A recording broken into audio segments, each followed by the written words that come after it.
அன்புள்ளம் கொண்ட ரிஷபராசி நண்பர்களே, இந்த ரிஷபராசி அப்படிங்கிறது ஒரு பெக்யூலரான ராசின்னு சொல்லலாம்.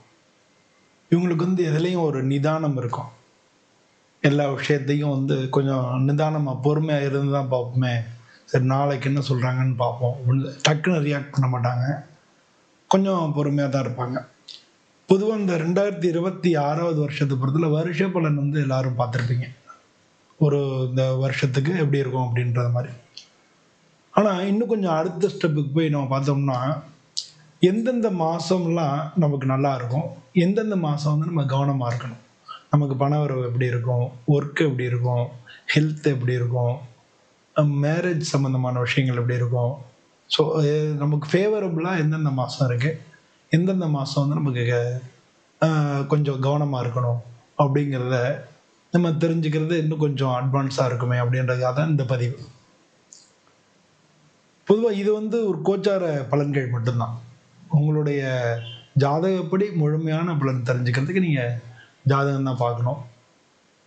ஜாதகம் பார்க்கணும்னா கீழே என்னுடைய நம்பர் இருக்குது, நீங்கள் என்னைய தொடர்பு கொள்ளலாம்.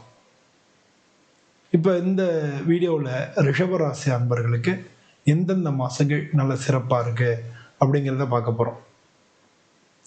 நீங்கள் இந்த பொதுவாக இந்த வருஷத்தில் ஜென்ரலாக நம்ம எடுத்துட்டோம்னா, நல்லா ஸ்லோவாக இருந்தால் கூட ஸ்டெடியாக உங்களுடைய முன்னேற்றம் இருக்கும். பண விஷயங்களில் நல்ல நல்ல பாதுகாப்பாக இருக்கும். பண விஷயங்களில் முதல் 6 மாதம் உங்களுக்கு பணபரம் சொல்லக்கூடிய 2ஆம் தனஸ்தானத்தில் குரு பகவான் இருக்கிறது ஒரு நல்ல விஷயம். பண விஷயங்கள் இருந்தால் கூட கொஞ்சம் பிரச்சனைகளை தவிர்த்துக்கணும். குடும்ப வாழ்க்கையிலையும் அமைதியாக இருக்கும். ஏன்னா குடும்பஸ்தானமும் அதான், அங்கே குரு பகவான் இருக்குன்னா அதுவும் அமைதியாக இருக்கும். பொதுவாக உங்களுக்கு கொஞ்சம் பிடிவாதத்தை கொஞ்சம் விட்டு கொடுக்கணும். மாற்றங்கள் தான் இந்த உலகம் நல்லபடியாக இயங்கிகிட்டே இருக்கு. ஒவ்வொரு நாளைக்கும் ஏற்படக்கூடிய மாற்றங்கள் ரொம்ப முக்கியமான காரணம். ஸோ மாற்றங்களை நம்ம ஏற்றுக்கிறதுக்கு பழகணும். ஸோ அது மாதிரி நீங்கள் மாற்றங்களை ஏற்றுக்கிட்டீங்கனாலே இந்த வருஷம் நல்லாயிருக்கும். இப்போ உங்களுக்கு எந்தெந்த மாதம், இது ஜென்ரலாக பொதுவான ஒரு பலனாக இருக்குது. நம்ம ஜென்ரலாக பார்த்தோம்னா ரிஷபராசிக்கு சிறந்த மாதங்கள் பிப்ரவரி மாதம்.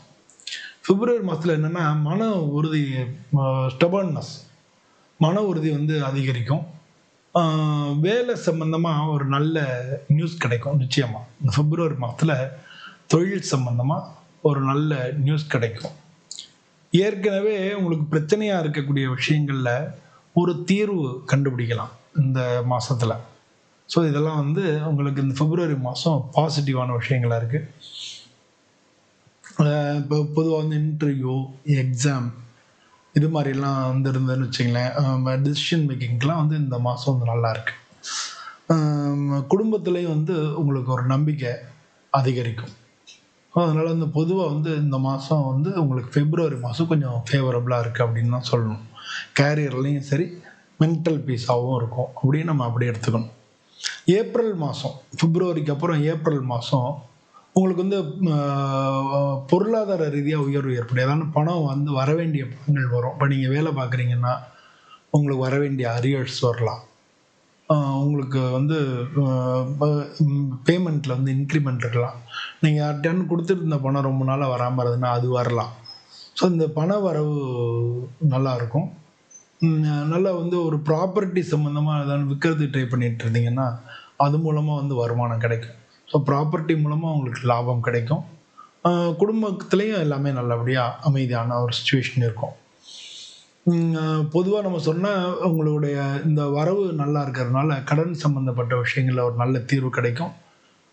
பெரிய செலவுகளுக்கு இப்போ வீடு கட்டணும், இல்லை வண்டி வாகனங்கள் வாங்கணும் அப்படின்ற மாதிரியில் இருந்ததுன்னா அந்த மாதிரி சுப காரியங்களுக்கு இந்த வருமானம் வர்றதை நீங்கள் பெரிய செலவுகளை நீங்கள் திட்டமிடலாம் இந்த மாதத்தில், அதாவது ஏப்ரல் மாதத்தில்.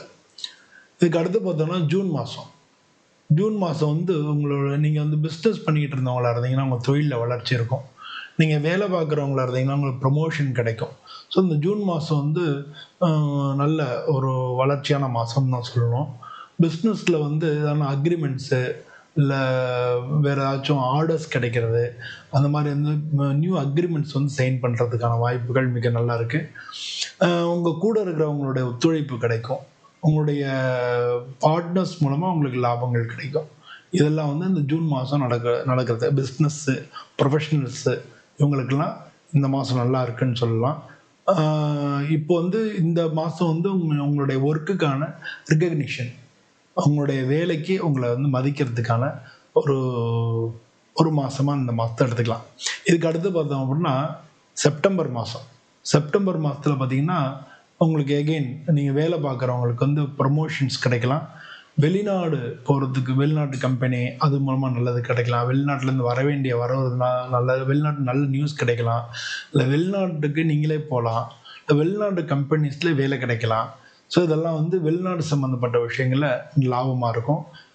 வேலை நீங்கள் மாற்றணும் அப்படின்னு நினச்சிட்டு இருக்கிறவங்களுக்கும் வேலை மாற்றம் இந்த காலகட்டத்தில் உங்களுக்கு நல்லபடியாக அமையும். இதெல்லாம் வந்து செப்டம்பர் மாதம் நடக்கக்கூடியதாக இருக்குது. இது வந்து உங்களுடைய கேரியரில் ஒரு பீக்கான மாதம்னு கூட நம்ம சொல்லலாம். இந்த மாதத்தை உங்களுடைய திறமைக்கும் நல்ல அங்கீகாரம் கிடைக்கக்கூடிய ஒரு மாதமாக இருக்குது. இந்த ஜாப் வந்து நீங்கள் மாற்றணும்னு நினச்சிட்டு இருக்கிறவங்களுக்கெல்லாம் நீங்கள் செப்டம்பர் மாதத்தை கணக்கு வச்சு நீங்கள் ப்ரொசீட் பண்ணலாம், நல்லபடியாக இருக்கும். இதுக்கு அடுத்து பார்த்தோம்னா நவம்பர் மாதம். நவம்பர் மாதம் வந்து அவங்களுக்கு வந்து லவ் பண்ணுறவங்களுக்கு மாதிரி அந்த மாதிரி இருக்கிறவங்க, குடும்பத்தில் ஒற்றுமை இருக்கிறவங்களுக்கு, திருமணம் வாய்ப்புகள் எதிர்பார்த்துட்டு இருந்தவங்களுக்கு, இவங்களுக்கெல்லாம் வந்து ஒரு நல்ல மாதமாக இருக்கும் நவம்பர் மாதம். நவம்பர் மாதம் வந்து நல்ல ஏற்கனவே பிரச்சனை இருந்ததுன்னா அதெல்லாம் சால்வ் ஆகும். உங்கள் கூட பழகிட்டு இருக்கிறவங்களோட பிரச்சனை இருந்ததுன்னா சால்வ் ஆகும். குடும்பத்தில் ஒரு நல்ல நேம் கிடைக்கும். குடும்பத்தில் வந்து ஒற்றுமை அதிகரிக்கும். ஏற்கனவே பிரிஞ்சிருந்தவங்க திரும்ப ஒன்று சேர்கிறதுக்கான காலமாக இருக்கும். இதெல்லாம் நவம்பர் மாதம். நீங்கள் ஈவன் இப்படி கூட இருக்கும், நீங்கள் வந்து வேறு இடத்துல வேலை பார்த்துட்டு இருந்திருப்பீங்க. இப்போ 2 பேரும் சேர்ந்து ஒரே இடத்துல வேலை பார்க்குற மாதிரி ஃபேமிலியில் ஹஸ்பண்ட் ஒய்ஃபாக இருந்தீங்கன்னா நீங்கள் வேறு இடத்துல வேலை பார்த்துட்டு இருந்தால் கூட நீங்கள் திரும்பி ஒரே இடத்துல சேர்ந்து வேலை பார்க்கக்கூடிய ஒரு வாய்ப்புகள் கிடைக்கக்கூடியதாக இருக்குது. நீங்கள் வந்து சிங்கிளாக இருந்தீங்கன்னா மேரேஜுக்கு நல்ல ப்ரொபோசல் வரும். நீங்கள் மேரீடாக இருந்தீங்கன்னா ஒருத்தருக்கு ஒருத்தர் நல்ல அண்டர்ஸ்டாண்டிங்ஸ் ஏற்படும். அப்படி புரிஞ்சுங்க. அப்படி வந்து இந்த மாதம் குடும்ப சம்பந்தமான விஷயங்களுக்கு ஒரு நல்ல மாதமாக இருக்குது. நீங்கள் இந்த வருஷத்தில் நீங்கள் கவனமாக இருக்க வேண்டிய மாதங்கள் எந்தெந்த மாதம் நீங்கள் கவனமாக இருக்கணும் அப்படின்னா மார்ச் மாதமும் ஆகஸ்ட் மாதமும் நீங்கள் கவனமாக இருக்க வேண்டிய அவசியம் இருக்குது. இந்த 2 மாதத்தில் வந்து நீங்கள் பிடிவாதமாக இருக்கிறத வந்து குறைச்சிக்கணும். தேவையில்லாத வாக்குவாதம் பண்ணுறதையும் நீங்கள் அவாய்ட் பண்ணிக்கணும். தேவையில்லாமல் நம்ம எதுலேயும் பண்ணாமல் அவாய்ட் பண்ணிக்கணும். ரொம்ப அந்த மாதத்தில், அதாவது மார்ச் மாதத்துலேயும் ஆகஸ்ட் மாதத்துலேயும் அதீதமான செலவினங்கள் எதுவும் பண்ணாமல் கொஞ்சம் சிக்கனமாக இருக்கணும். அந்த மாதத்தில் போய் நம்ம தேவையில்லாத விஷயத்த செஞ்சு மாட்டிக்கக்கூடாதுன்றதுக்காக சொல்கிறேன். இந்த மாதத்தில் நீங்கள் கவனமாக இருக்க வேண்டிய மாதம். அதாவது வாக்குவாதம் பண்ணக்கூடாது. எதுலேயும் ரொம்ப அந்த மாதம் பார்த்து இன்வெஸ்ட்மெண்ட்டு யாரும் வந்து கேட்குறாங்க அதில் பண்ணலாம் அப்படின்ற மாதிரி அந்த மாதிரியான விஷயங்களுக்கு போயிடக்கூடாது. பிடிவாதத்தை கொஞ்சம் காம்ப்ரமைஸ் பண்ணிக்கணும். பிடிவாதம் இல்லாமல் ரைட் ஓகே அப்படின்னு சொல்லி விட்டு கொடுக்குற அந்த ஒரு தன்மை இருக்கணும். பொறுமையும் நிதானம் ஆல்ரெடி உங்கள்கிட்ட உண்டு. அந்த பொறுமையும் நிதானமும் கடைப்பிடிச்சிங்கன்னா உங்களுக்கு இந்த கவனமாக இருக்க வேண்டிய மாதங்களில் வரக்கூடிய நெகட்டிவ் அஸ்பெக்ட்ஸ்லேருந்து நீங்கள் வந்து வெளியில் வந்துடலாம். இதுதான் வந்து பொதுவாக இந்த வருஷத்தில் நீங்கள் இந்த மாதிரி பார்த்து நடந்துட்டிங்கன்னா நல்லாயிருக்கும். பொதுவாக அந்த நம்மளுடைய வீடியோலேயே நீங்கள் என்ன சாமி வணங்கணும் அப்படின்றத பற்றிலாம் நம்ம போட்டிருப்போம். நம்ம அதெல்லாம் வந்து ஒரு தனி வீடியோவாகவே இருக்கும். இந்த மாத பலன்கள், அந்த வருஷ பலன்கள், 2026 வருஷ பலன்கள்னு நீங்கள் அதை பார்த்தீங்கன்னா இன்னும் உங்களுக்கு ஒரு தெளிவான ஒரு பிக்சர் கிடைக்கும். அதை பார்த்துட்டு இதை பார்த்தீங்கன்னா எந்தெந்த மாதம்ல கவனமாக இருக்கணும் அப்படிங்கிறதையும் நீங்கள் அதை தெளிவாக தெரிஞ்சுக்கிறதுக்கும் உங்களுக்கு ஒரு வாய்ப்பாக இருக்கும். ரிஷபராசி அன்பர்களுக்கு இந்த மாதத்தில், இந்த வருஷத்தில் எல்லா விதத்துலையும் உங்களுக்கு முன்னேற்றமே கிடைக்கும். நானும் சுவாமியை பிரார்த்தனை பண்ணிக்கிறேன். உங்கள் அனைவர்கிட்டேருந்து விடைபெறுகிறேன். நன்றி, வணக்கம்.